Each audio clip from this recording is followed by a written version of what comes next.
Hello, everyone, and welcome to Off the Wall. My name is Sol. I'm here with Jason. We are live today to talk about Loki Season 2, Episode 1. How are you, Jason? Are you excited to talk about this episode? Oh, I'm super excited. Sorry, I was having some technical issues over here. We are live though, so it's so cool. Um, I'm gonna try my best not to time slip outside of this. But yeah, I'm excited to be here. So thank you very much for having me. Well, you're in the perfect place with your background there. Uh, well, first, we're going to go a little bit non spoiler, just give our non spoiler thoughts of the episode. How'd you feel about this first episode, Season 2, Episode 1? Overall, I liked it a lot better than I liked the finale of season one. Um, I think it started off very strong. We'll get into more of my opinions on some things that the episode did that kind of knocked it down a little bit because I feel like I would probably give this episode like a 6 or a 7, but I wanted to Mm, give it more. But the what we'll talk about later kind of knocked it down a little bit. yeah. To me, I really liked this episode. Uh, Definitely way more than the last episode of season one. Season one, I very much enjoyed until that final episode, and we'll get into how this was like a perfect restart from that last episode. That if this was the last episode of last season, it might have been better for me. Um, there's a few great scenes with great actors in this episode. There's a little weirdness, but overall, it's a good episode for me. Yeah, I mean, yeah, we'll get more of it in our spoiler, and I just, like I said, it's way better than the finale of season one. The finale of season one knocked this show down a lot for me. It just did Hmm. not end as strongly. They did. I don't know. I didn't like what they did with Sylvie at the very end of the episode. At the very end of the season of last year, or what, 2 years ago now. But like, it feels like 5 years ago. It's been so long since we've seen the last episode. I mean, honestly, I had to go back and like watch a few of season one because I could not remember a lot of this, and that was because the finale for me kind of like made the show kind of a little bit forgettable. Mm, But yeah, going into the season is starting off very promising, very promising. yeah. And I didn't rewatch anything, but they did give a nice little like recap at the beginning. So I was just like, thank you for that. I needed that. That was helpful. But let's go straight to spoilers. You are warned if you have not seen the episode, go watch the episode. Come What are you back and doing here? watch us. Yeah, but I mean, stay they love live us. because we're They live. obviously love We're us. live. That's why Yeah. they're here.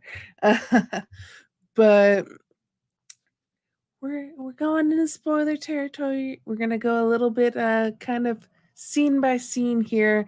And first off, we have a cold opening. Starts off right where we left off in season one. Loki's in the TVA of what we now know is the past, and he's being chased around because this Mobius, this hunter, has no idea who he is. And he time slips back to the present, and he's kind of shocked and happy that people are remembering who he is. And right as he's trying to find Mobius and speak to Mobius, he time slips again. But in the present, we see a symbol of Kang on the floor that wasn't there before, where we were seeing all these symbols of Kang in the past. Thoughts on this cold opening? Honestly, again, this if we had like this was like the best way they could have started off because this like completely like you're like what is going on, like Yeah. absolutely like starting off you're like what is going on, I don't understand, like what is happening, and then when they're like, "Why is Mobius not remember him? Is he in a different alternate reality? Is he getting all this sort of Mhm. stuff?" And then you find out he's in the past, and you're like, "What?" Yeah. Like, it's just like, "Oh my god," like, Kang, like, they put Kang on this level where you're just like, Mhm. "Oh, man." And it just like, you just gotta and then when he slips back and he's like he looks on the floor and sees the thing and just like, yeah, yeah. Yeah, and you're kinda confused because 'cause you're like, "Wait, is he in the present or in the pa" and at first too, you don't even know it's present past, you think it's an alternate reality because we've now dealt with the multiverse in Spider-Man, and we've dealt with it in Doctor Strange in the Multiverse, so your first thought is, "Oh, he's in a different timeline." Is no, he's in the same timeline, just in the past, and when you find that out, that's crazy, and I'm like, "Oh, if this is what this season's gonna be like, this is gonna be awesome."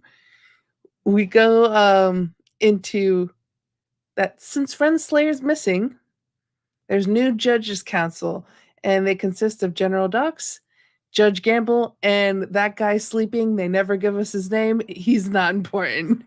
Uh, Mobius Hunt and Hunter are called to the war room, and we learned that they put an order to stop pruning once they found out that everyone in the TVA was a variant. Hunter gives a speech telling them that they have performed atrocities and that the TVA has changed. It has to change. Judge Gamble agrees and orders to stop pruning, and at the same time, Loki is in the past in the same war room, and he listens to a recording of Kang speaking to Renslayer. You're going back and forth through these two rooms, and Loki time slips into the present, kind of crashing the party, and prunes the wall, showing that Kang is in charge of everything. And it's kind of a shock to everyone, like what he's doing. It's a mind blowing moment. This is one of the scenes that I was alluding to, that there's like two scenes in this show that I absolutely loved, and they're going back and forth in time, and they're doing the juxtaposition of these two things. So thoughts on this amazing scene, because I think it's amazing, I and think how they were able to juxtapose. yeah, definitely. The thing I really, really liked about this is they didn't focus on Loki here. They Mhm. were you were kind of focusing on Loki, but they were also I mean, because they had that big gigantic reveal at the end of season 1 Yeah. where like the everything that the variants have been told is a lie. They're all variants and everything's a lie. So you have Mhm. to feel for them a little bit because you have to reality your entire reality just got blown up in your face Mhm. and you're just like, "What is going on here? I've been lied to as for years and years and years, and they don't even know Thousands. how they don't even know Yeah. how long." And so it's just it's so their entire world is just rocked. And so I fell in love with the Hunter character, Hunter B-15 in this. She was amazing, and it was just a really well done performance. And then you bring Loki back in to drop us back into it, Mhm. to kind of like be and then you again, I'm so glad they didn't spoil this. This is like such a Yeah. gigantic this is the reason why spoiler warnings are invented because this is just a big thing. Boom, Kang has been in control of this the entire time. Like boom. It's just like it's just wow. Such a yeah.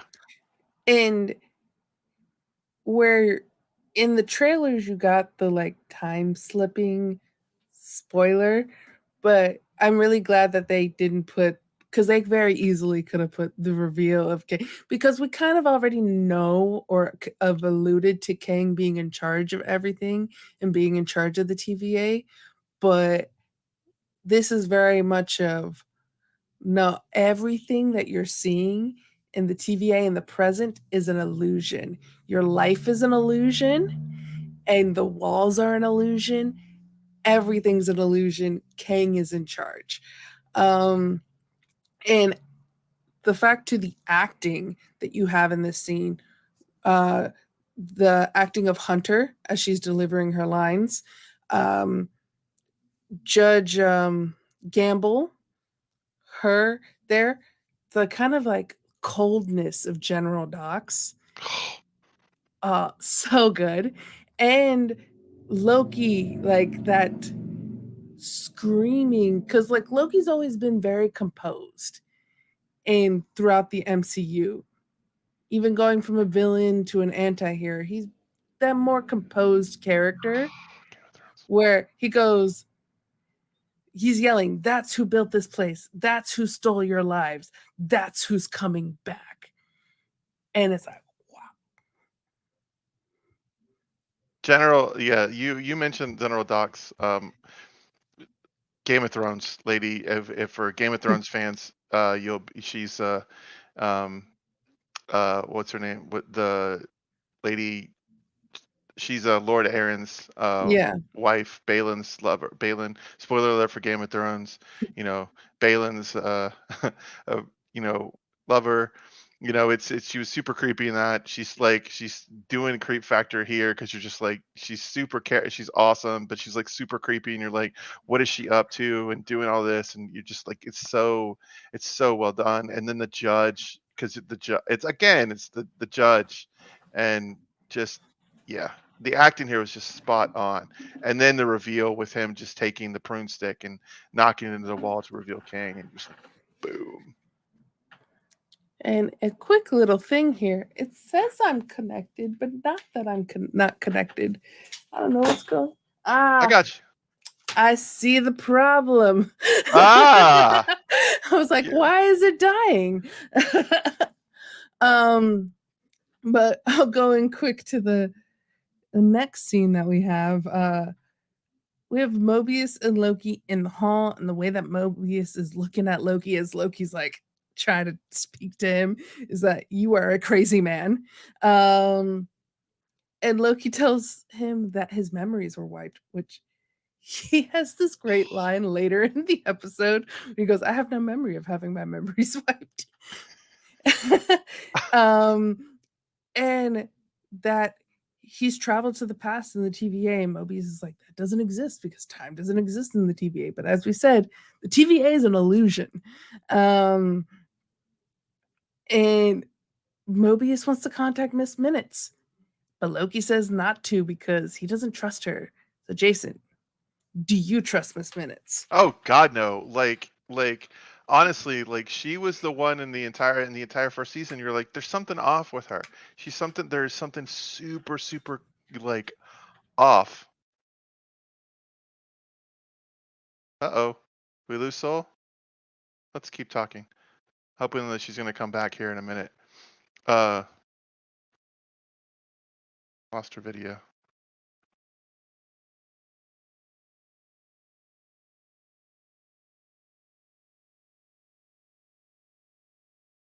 So yeah, like they're talking, and Miss Minutes is just horrible. Like she's just the evilest thing in the world, and it blasts the entire reality of how their entire reality is completely right, has been shaken to the absolute core. They just do not know what to do, and they're trying to rely on grasp at straws and to react on it.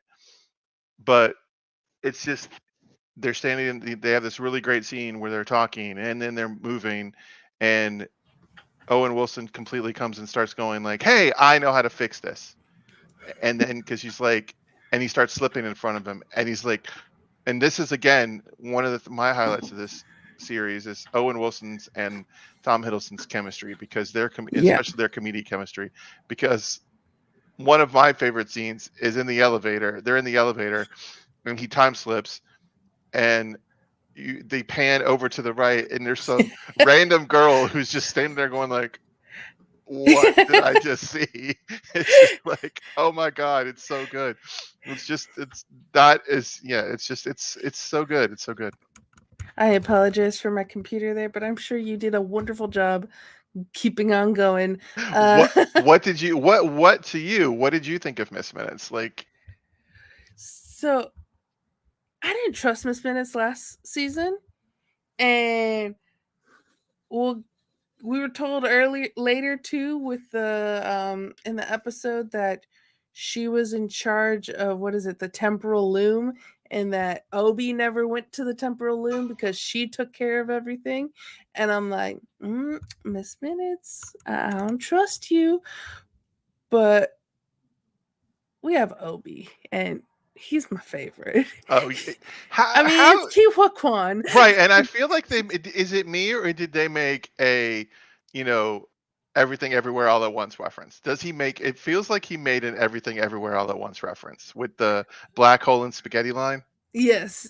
Okay, because I was just like, "Oh, snap, mic drop." I was just like, "Yo." But the character is so perfect because he's so literal and he Mhm. has a perfect memory and he has no awareness of people's reactions around him. Kind of like he is that deadpan that's hilarious, but the deadpan that also doesn't realize I wasn't that big of a Big Bang Theory fan, but it kind of reminded me a little bit of Sheldon. But if like Sheldon was funnier and better,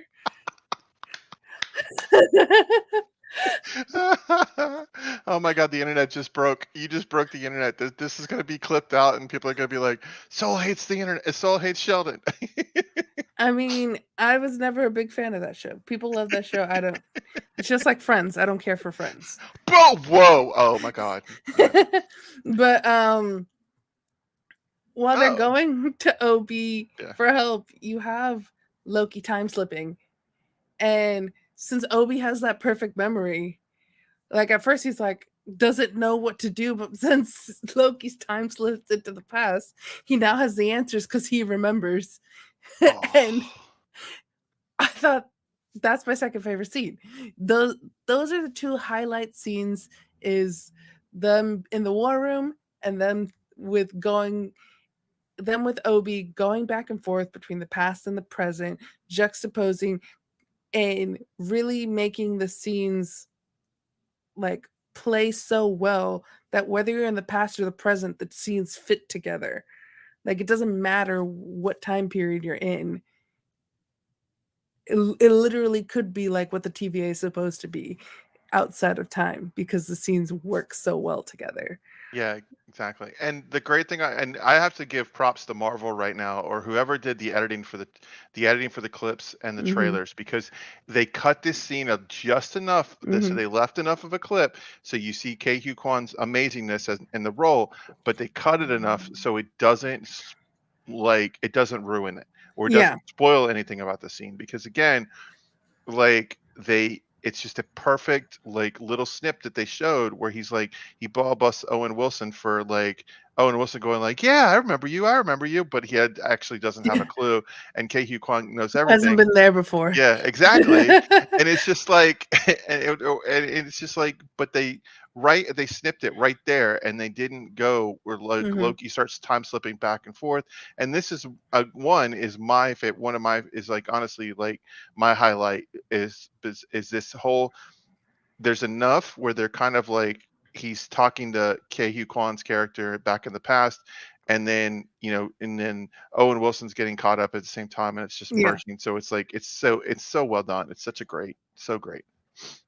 It's really like the three of them are talking to each other, except for it really is only two of them talking to each other at a time, just Obi in the past and present. And And I it's so good. and I love past Obi where like he's talking to Loki is talking to past Obi, and he's like trying to explain to him like I'm from your future. And Yeah. it's just like, and it's just he's not getting, he's still not getting it. So he goes like, all right, theoretically, this like how would you do Yeah. it? And it's just like it's Ke Yeah. Huy Quan like all star like this was such a great like casting, and I'm so glad that they I brought mean, him who in because doesn't it's love just short perfect round? casting. Exactly, Um, exactly. but the solution is to use the temporal aura extractor. Loki has to prune himself, and Mobius has to pull him from the temporal loom. How many times do they say temporal in this episode?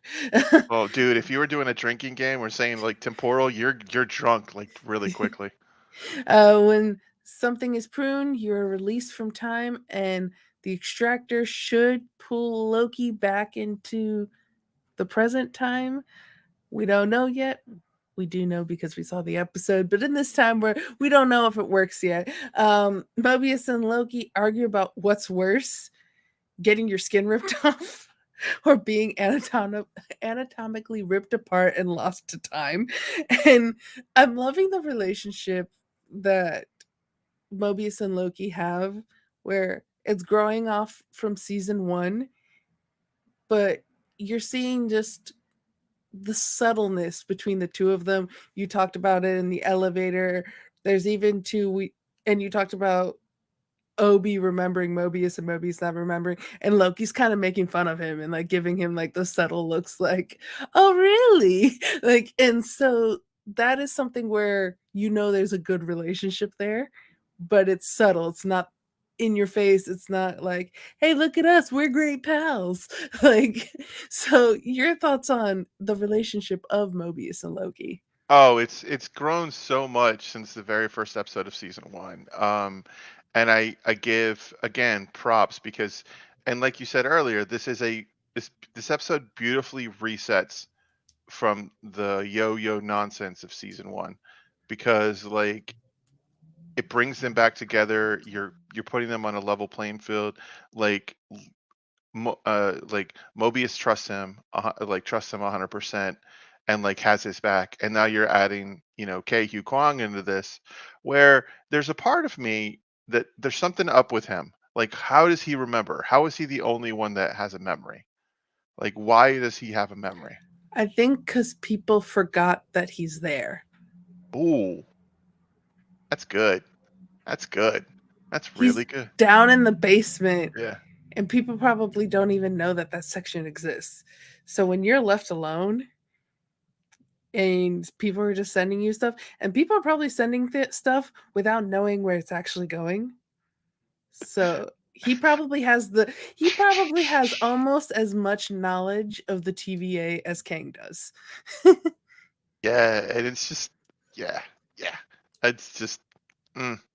But it's, yeah, but like I feel like the fact is they've grown them, so they've grown Mobius and Loki's characters together. And I mean, Mm, like honestly, like it's really well. It's, you also have to look at the acting prowess and writing ability, but mainly the acting, I would say, for Hiddleston and Wilson, their comedic timing. You're mhm. seeing their timing, like they're playing off each other well. Yeah. I would love to see, like, if they had, especially when they're saying like temporal or extractor Mhm. and all this. I need to see some. I need to see some deleted scenes from there, like some cuts, Them some like cracking up. cracking up saying this. I'm like, well, because that they messed that up a couple times. 100%. I'm surprised I haven't messed it up yet. um, Morbius and Loki only have 5 minutes to use the temporal aura extractor, and Loki time slips again because, of course, he does. But this time it's into the future, and it kind of looks like the end of time a little bit when you look at the people are running, people are in panic. It shows the timeline like screen on that like old timey screen, and it looks like there's Dum a dum dum. definitive end. Which we thought we saw the end of time and the end of season one, but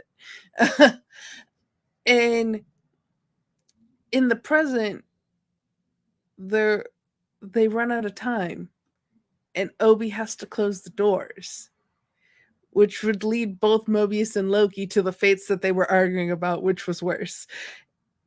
And in the future, Loki sees Sylvie. I think it's a closet. That it looked like Or a an closet. elevator. Yeah. Yeah, something like that. A small composed place. And he gets pruned. And I don't think he pruned himself. No, he got pruned from Cause behind because you see because like the both his hands go up. right. And he's conveniently shot through the temporal loom and into the present and saves both himself and Mobius from their fates. Who do you think pruned Loki, and did that feel a little convenient for you of the shooting through? Because before this, I was rolling around and then I was like, okay, yeah, that's how they get saved.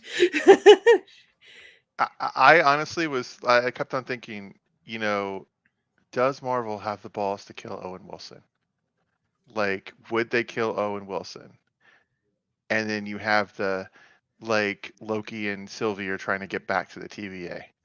Like, could that be? And then they I mean, they could through have the killed him and brought past or future Owen correct. Wilson in. Right, and so Yeah. it's like so it's one of those type deals where, like, I thought that might happen, Mhm. or he might end up going, then he might do something with Obi, especially because they kept talking about the skin peeling and, Yeah. and all that jazz. And even he wrote it on the thing, which Right, then, Loki saw it in the future, right. in the dust. Oh, it was yeah, but the having them land on each other and then you're just but again, like who prunes him? Like it Yeah. wasn't it wa- it doesn't it looks like he's pruned from behind. It's not S- Sylvie. It's not Sylvie. So who is it? Who's the mysterious person? Yeah. So does he prune himself Does future or him like prune him? future Yeah. him? Like it's just like oh god. Yeah, I'm wondering if this is going to be like season finale like Yeah. stuff that we're gonna get answer season finale. It was the first time in the episode that I was, like, taken out a little bit because 'cause I'm like, "That was convenient," but if that's the only time, then I'm like, "Okay, I can live with that." Um, we actually get a post-credit scene, which we don't always get a post-credit scene with these shows, and kinda wish we didn't Uh-uh. No. 'cause, got Sylvie, 1982, Broxton, Oklahoma. She walks into a McDonald's, and she wants to eat everything. It's How do you feel? How do no.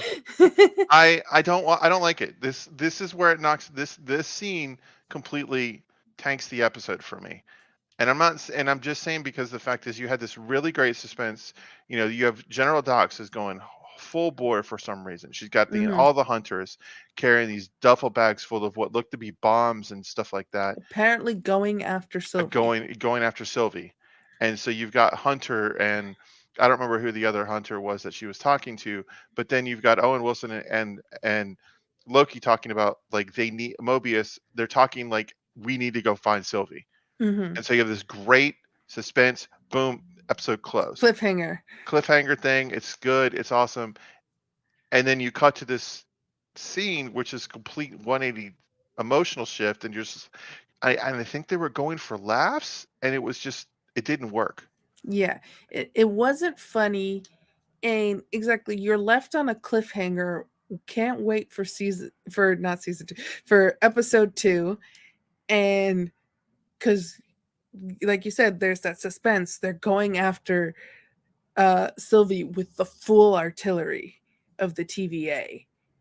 And then you have a scene where you know where Sylvie is, and she just wants to eat some McDonald's, which I mean, girl, like everyone's got to eat, but and it's trying to show a little bit of a fish out of water with her saying like, preferably something dead, not rabbit, not the. But it wasn't funny. It wasn't delivered funny. It wasn't a funny scene, and I know we see in the trailer her working at McDonald's, so like I'm fine with that being like in the future of this season, but it felt really weird, and that Right, was, like, the lowest moment of the episode for me, and the lowest moment being a post-credit scene is probably a good thing because if I'm having a good time during the show, but it is kinda sad that the lowest moment is something right at the end. right. Because I mean, honestly, that's what we remember going off of this. Yeah. And it's Marvel, and I'm sorry, it's like I Marvel for me for in the last few in this last phase and I don't know how long since Infinity War because I was not a fan of Endgame. The Ooh, you said people were gonna go after me, people will I go know, after right? you now. Uh, you know, I'm sorry. That's the I got to go with my wife. I watched that movie with my wife, and it's I watch these things with my wife, and like so, Yeah. it's a lot of my I'm yeah I see things where I do it normally, and it's like yeah, and Black Widow was hashtag justice for Black Widow. Um, but I feel like this was not necessary because you could have done this, especially if later you have Loki showing up to this McDonald's. She could you should have had that at the be as like a beginning of that whatever episode that is that he goes and finds her in that Oklahoma. Yeah. And again, Yeah. so you know me, I hate people who do fake accents for no damn reason.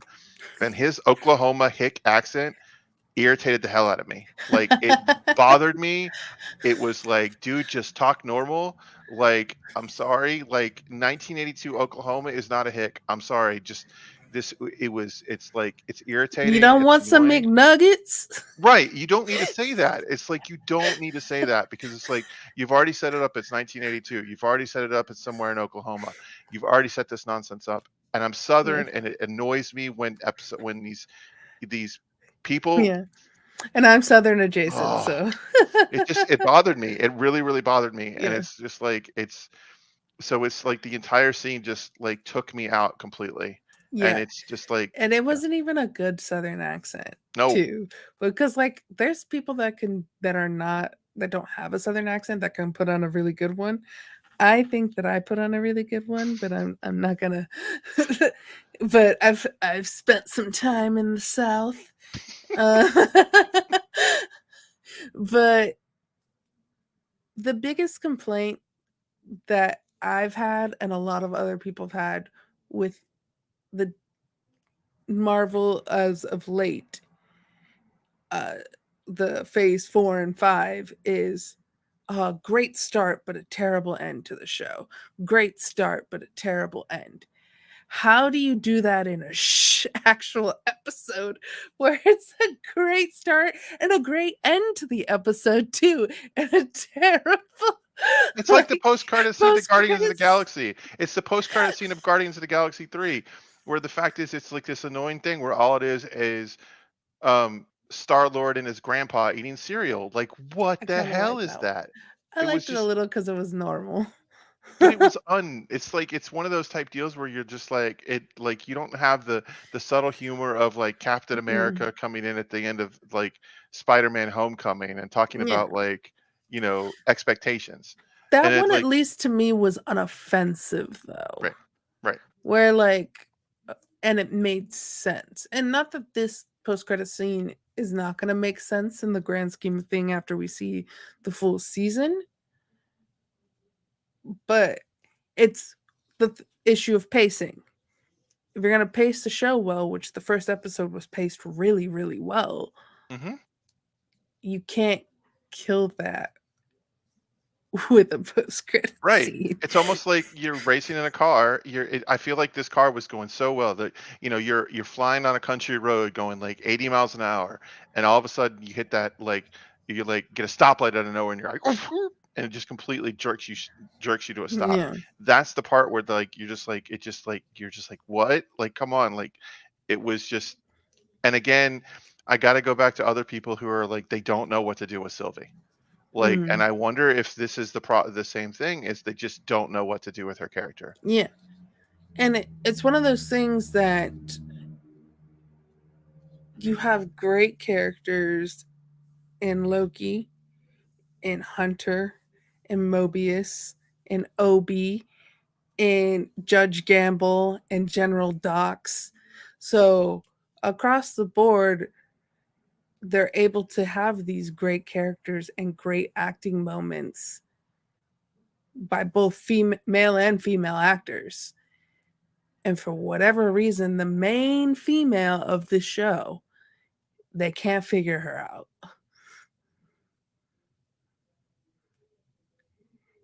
I'm at a loss because it's like, and you need to hit, and honestly, the fact is, I can't, like, I'm sorry, Marvel, like, um, DC is like Blue Beetle for me, like, kind of did really, really well. I really love Blue Beetle. Oh, so Um, good.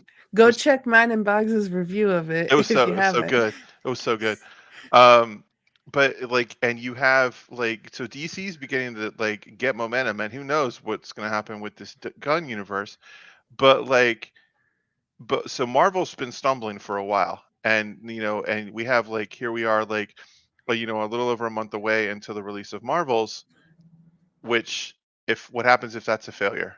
what happens if this overall pulls out like, a She-Hulk or Loki season 1, where it's like it starts off really great and there's these really great episodes and you really end, and the show overall is just a dud. And you're just like, come on now. Like it's just, just mm. I don't want to say we're like Kind of like the episode. We started out super positive and we're ending a little bit negative.